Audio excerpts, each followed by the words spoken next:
আমার পশ্চিমবঙ্গের মা বোনেরা তারা যখন খুশি বেরোবেন, যা পোশাক পরতে ইচ্ছে করে সেই পোশাক পরবেন, আর যখন যা খেতে ইচ্ছে করে সেই খাবার খাবেন।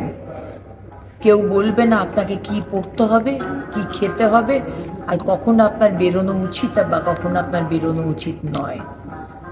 আমরা বলবো না রাত্রির 8টার পর মহিলারা বেরিয়েছে কেন। মন খুলে খোলা আকাশের নিচে বিজেপি সরকারের আমলে নিঃশ্বাস নিন, স্বাধীনতার নিঃশ্বাস। এবং আরেকটাও সুখবর, এতদিন উইমেন হেল্পলাইন নাম্বার ছিল না, আমরা বহুবার বলেছিলাম। তাই খুব শীঘ্রই 181 উইমেন হেল্পলাইন নাম্বার আমরা চালু করতে শুরু করেছি, চালু করব খুব তাড়াতাড়ি, খুব শীঘ্র।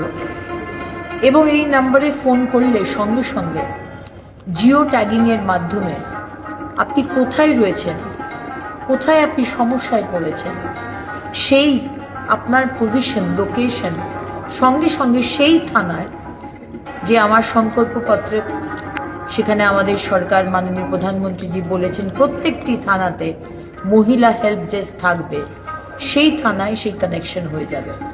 সুতরাং আপনি যে থানার সব থেকে কাছে, সেইখানে জিও ট্যাগিংয়ের মাধ্যমে সেই থানায় খবর পৌঁছে যাবে যে ইমিডিয়েটলি আপনার কাছে যেন হেল্প পৌঁছে যায়।